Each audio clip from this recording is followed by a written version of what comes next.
Yeah, so that solo Cyborg movie is probably not happening. Blacklisting in Hollywood, yeah.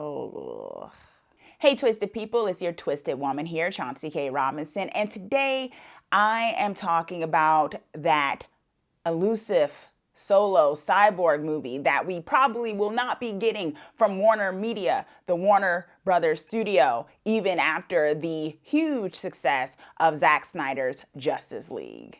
The real question isn't if we should be doing a solo Cyborg movie, because we totally should be doing a solo Cyborg movie. It's more so, has Ray Fisher, who plays Cyborg currently in the DC Cinematic Universe, been blacklisted, and by association, his Cyborg? I think there's enough evidence in media there to tell us that perhaps that's exactly what has happened. Coming off of the success of Zack Snyder's Justice League that saw Cyborg taking more of a central focus, has many wondering if and when the world will see a Cyborg solo feature for the popular black superhero. There still seems to be a standoff between Ray Fisher, who plays Cyborg, and Warner Brothers Studios, as the two parties are still in a very public battle regarding the investigation into on-set misconduct of 2017's Justice League. Very recently, WarnerMedia Studios CEO Ann Sarnoff was asked by Variety whether the studio's investigation into Joss Whedon's alleged misconduct on the set of 2017's Justice League lined up with Fisher's claims of racism on behalf of the studio's employees. Fisher had stated that Whedon displayed gross, abusive, unprofessional, and completely unacceptable behavior. Fisher also claimed that Justice League producers Geoff Johns and John Berg enabled Whedon's behavior. He also claimed that DC Films president Walter Hamada was interfering with the internal investigation on the allegations. Sarnoff stated that the investigator found that there was no evidence into Hamada interfering with the investigation. She also stated that the cuts made in Joss Whedon's version of Justice League were not racially motivated. Sarnoff also, for some reason, thought pointing out that Hamada was also a man of color meant he couldn't have added to a racially insensitive environment. Okay.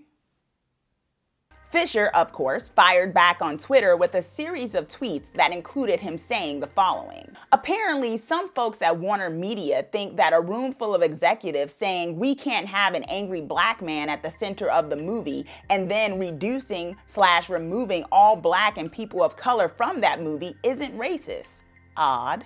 Fisher also pointed out that some of Sarnoff's statements seemed tone deaf, such as, there really was nothing that Walter did against Ray. In fact, he offered him a role in the Flash movie, and Walter happens to be a person of color, so he knows what that feels like, are the absolute definition of tone deaf, said Fisher.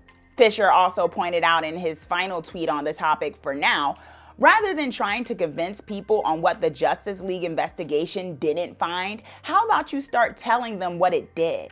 The public is a lot smarter than what you're giving them credit for. The proof is there. Okay, so I don't know about you, but that pretty much lets me know this back and forth that's still going on. I don't think they're going to be trying to put him at the helm of a movie right now. Him as Cyborg or Cyborg at all. It doesn't seem like they're going to want to touch that with a 10-foot pole, for better or worse. Hollywood can be super petty, and often, as we've seen in one too many cases, that when an actor speaks out, even when it's justified, a lot of times the narrative that gets put on them is that they're difficult. I mean, think about it. Access media, and when I say access media, I mean those journalists, yeah, I guess you can call them journalists, who, kind of have an inside track with some of the studios. So they do certain pieces that are very much influenced by what the studios want them to say. Yes, fake news even exists in entertainment journalism, y'all. Shocker. For a time, even I was seeing it as a journalist and as a film critic myself, seeing one too many so-called major news outlets allowing for certain pieces to be written about Fisher and the investigation and the allegations that very much just seemed like PR for the studios, and very much painted Fisher like he was some disgruntled employee who was mad that some of his scenes got cut. wow, okay. I mean, even that narrative doesn't make much sense. Ray Fisher is an up-and-coming actor. He's not, on the level of Tom Cruise or Denzel Washington or Idris Elba or others where, he's been doing it for over, 10 years or more, where he has a certain pull that, if he decides not to do it, the whole movie is going to just be totally restructured. He's an up-and-coming actor. And for him to jeopardize his career off of lies just doesn't add up. That's just not smart. And Ray Fisher seems like a smart person. It's clear that that narrative of him, being petty doesn't necessarily add up. A Cyborg feature movie makes so much more sense than the supposed Black Superman movie that we are going to be getting for some reason very soon. And if you want to know what my thoughts are about that, I'll also link the video of my thoughts in the description as well. And it doesn't seem like we're going to be getting it. It makes the most sense. Even if you didn't watch the Zack Snyder version of Justice League, even if you did not, and you just went by the 2017 version of the movie, I think you could still make a great case for Cyborg getting a feature film. And the fact that it doesn't seem to be happening, or that it was in the works and then it just kind of didn't get worked on, just seems kind of suspect. And a little too coincidental, given that the actor who is very much connected to this character is still speaking out against what they feel is misconduct by a major studio.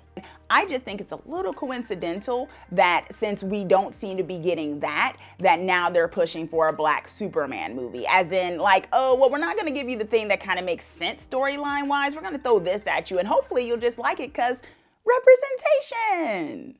I mean, just think about it. At the time of this making of this video, WarnerMedia is still being kind of stubborn on making Zack Snyder's Justice League canon, right? This is a hugely successful film, 4 hours long, for whatever you may feel about that, but it's still successful. It's way more drawn out than the 2017 version, and it would cost probably nothing for the studio to say, yes, that's the canon now, but they're still not doing that. So if they're being hesitant on something that is a given success, there is really not that much confusion over the fact that they'd be hesitant about something attached to an actor at the moment who they want to deem as difficult. And let's just also be honest about this, particularly one thing that Sarnoff said, which was being very confident in saying that the cuts made in the Whedon version weren't necessarily racially motivated. I'm not going to say yay or nay to that because I can't read people's mind. I will say what I see as someone who took in both versions and watched it, that, no spoilers or anything, but 90% of the people of color in that film were cut from the original version. That made sense for them to be in it. They were cut, right?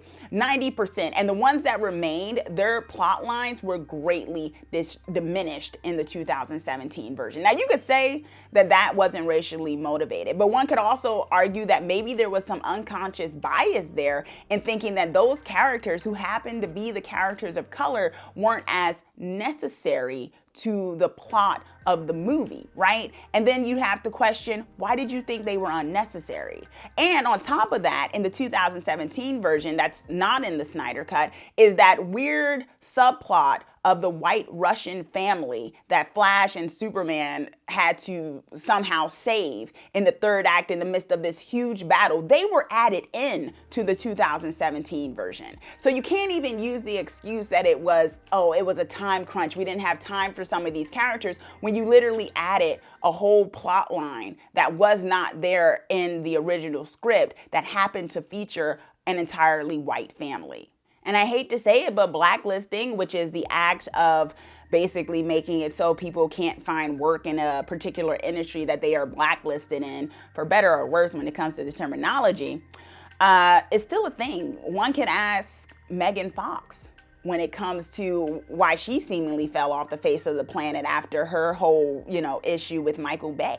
So at this point, I do not think we are getting a Cyborg film, and I think a lot of the evidence and the media is there to show us why.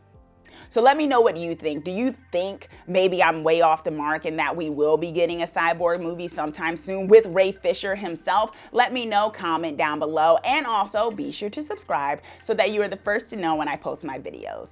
Thanks for watching.